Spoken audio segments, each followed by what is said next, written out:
आ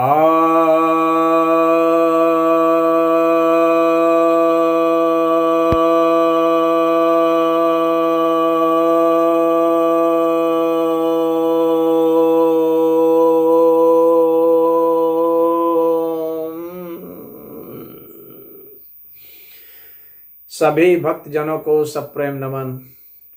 भक्तों, आज मैं आपके समक्ष नारद भक्ति सूत्र के अष्टम अनुवाक के 61वें सूत्र पर प्रवचन सुनाने जा रहा हूं। यह 61वां सूत्र कहता है, लोकहानो चिंता न कार्या निवेदित आत्मलोक वेद शिरत्वात्। अर्थात जो भगवान को स्वयं को और संसार की सारी वस्तुओं को और सारे शास्त्र के आचार विचार दर्शन फिलॉसफी मत को सबको अपने कार्यों को सबको जो समर्पित कर देता है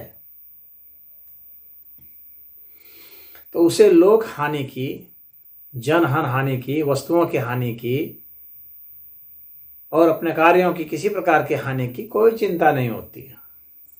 बहुत स्पष्ट नारद जी ने यहाँ पर बताया है कि भक्त को क्या करना चाहिए।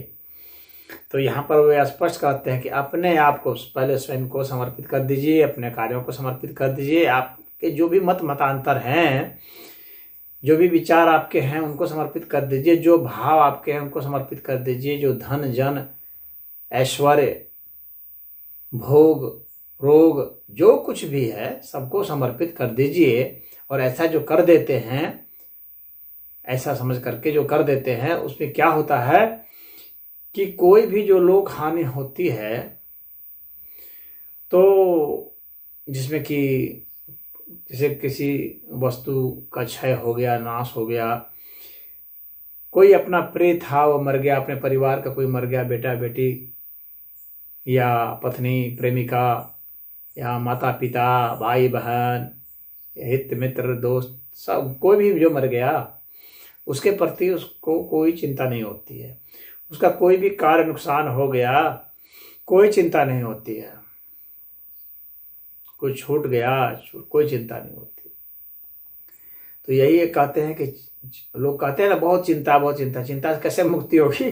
तो यहाँ पर नारद जी ने सूत्र बताया, चिंता से कैसे मुक्ति होगी। चिंता से तभी मुक्ति होगी जब आप स्वयं को, अपने सभी कार्यों को, अपने सभी लोग जन जिसको भी आप मान रहे हैं, जन धन ऐश्वर्य सबको जो समर्पित कर देता है, ईश्वर को निवेदित कर देता है, तो फिर चिंता नहीं रहती है। चिंता से मुक्ति का उपाय इन्होंने यहाँ बता दिया है। अब इसके बाद बात होती है कि बहुत लोग क्या करते हैं कि कहते हैं कि हम समर्पित कर दिए, भक्त बनते हैं, लेकिन समर्पित नहीं हो पाता है उनसे। उसका प्रचार भी वे करते हैं कि समर्पित कर दिए। कई लोगों को बताते हैं, अरे सब तो भगवान कर रहे हैं, अरे सब तो भगवान की संपत्ति है। मेरे पास भी बहुत लोग आते हैं, ऐसी बातें कहते हैं।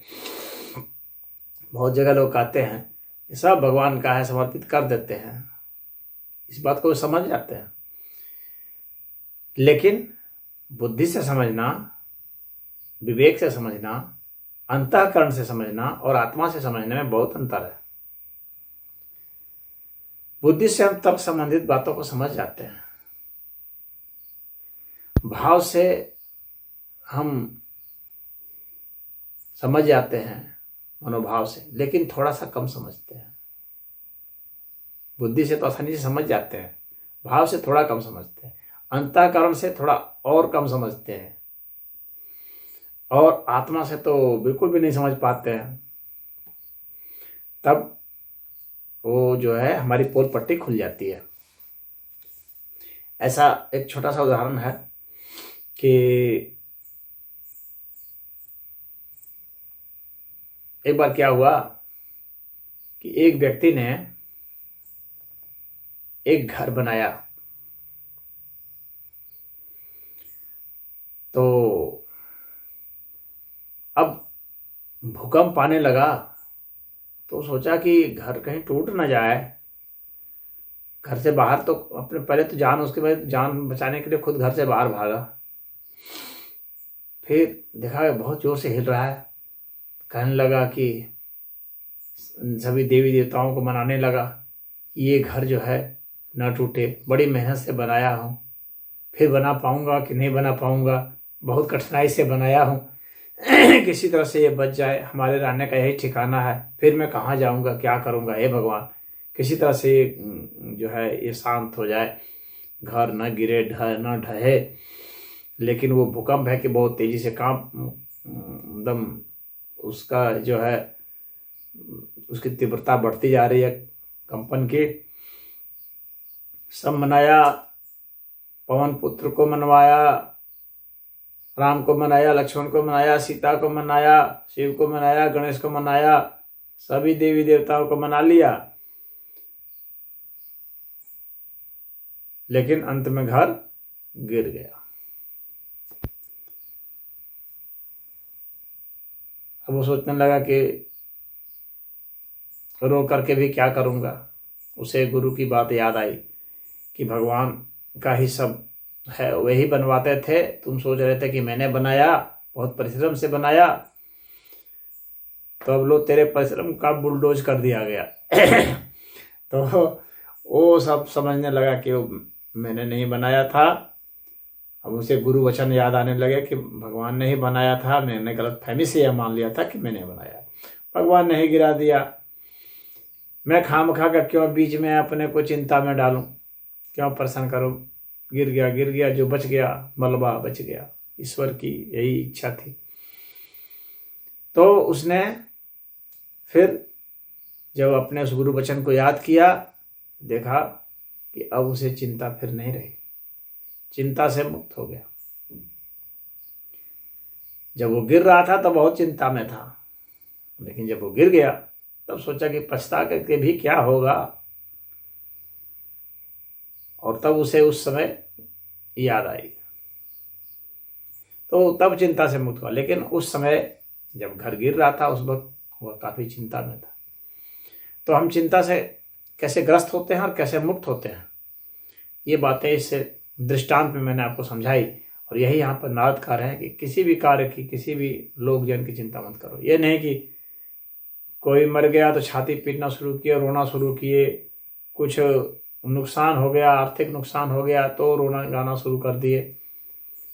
तो इससे जो है आप अपने मनोविकार को ही जन्म देते हैं, और आप में मनोविकार है और आपका समर्पण नहीं हुआ है, अभी आप भक्ति योग में नहीं आ पाए हैं, अभी आपका लगाव आसक्ति वस्तुओं में, व्यक्तियों में, कार्यों में, आचार विचार में है, वो लगा हुआ। और कुछ का तो मतांतर में भी होता है, विवादों से घिरे रहते हैं, कई मत जिससे वे सहमत हैं उस पर कोई आक्रमण कर देता है तो फिर वो एकदम रुष्ट हो करके फिर हमला करना शुरू कर देते हैं बुरा मान के।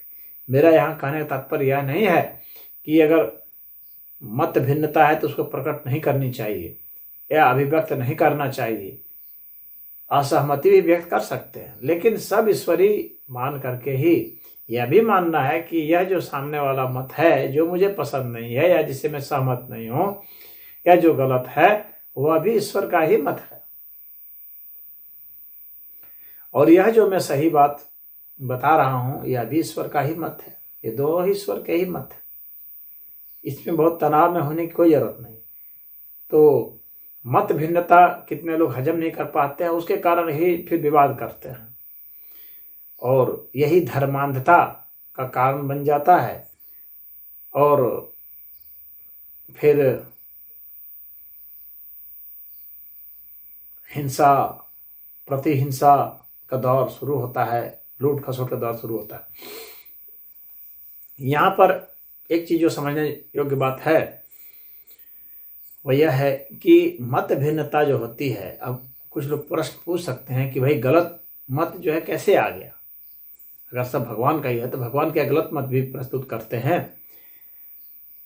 तो गलत सही जो कुछ भी है, भक्ति योग यही कहता है कि सब ईश्वरीय ही है, भगवान को गलत करने का भी अधिकार है, हम उनके अधिकार को चुनौती नहीं दे सकते कि गलत क्यों कह दिया, भगवान भला कहीं गलत कहेंगे, हम ये सोच करके कि भगवान तो सबसे बुद्धिमान है, परम ज्ञानी है तो वे गलत कैसे कर सकते हैं?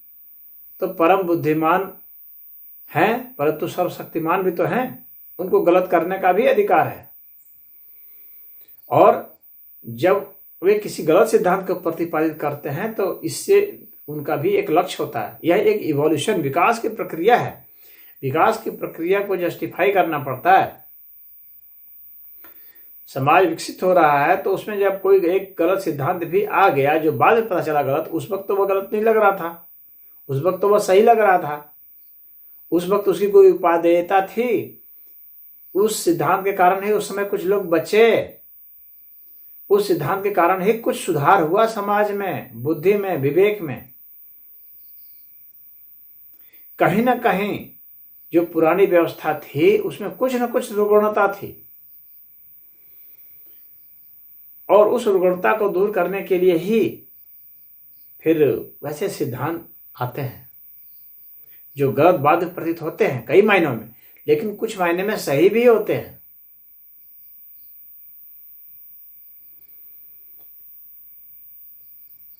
तो जहां वे सही होते हैं वह एक समाज को संदेश बाद वालों को मिलता है, या पहले वाले जो थे जिनके पास वो सिद्धांत नहीं थे या वे गलतियां वहां कर रहे थे, तो उनको वह सही चीज मिल जाती है, उसको वे स्वीकार कर लेते हैं। कोई जरूरी नहीं है कि एक मत जो है सैद्धांतिक रूप से सही हो किसी एक पक्ष में, लेकिन उसी मत को मानने वाले किसी सामाजिक पक्ष में गलत हो सकते हैं। और जब वे वहां गलत हो सकते हैं तो जो पक्ष दार्शनिक रूप से गलत है, सैद्धांतिक रूप से गलत है, लेकिन सामाजिक रूप से सही है, तो वह जो है वहां पर एक संकेत देता है जो कि सामाजिक रूप से गलत था उसको, कि भाई तुम इसको स्वीकार कर लो, अन्यथा तुम इसके कारण ही मिट जाओगे। एक जैसे कि बहुत बड़ा घड़ा हो और खूब भरा हुआ हो और मात्र छोटे सी जगह में उसकी दरार हो थोड़ी सी, उससे ही पानी रिस रिस करके घड़ा का सब पानी समाप्त हो जाएगा।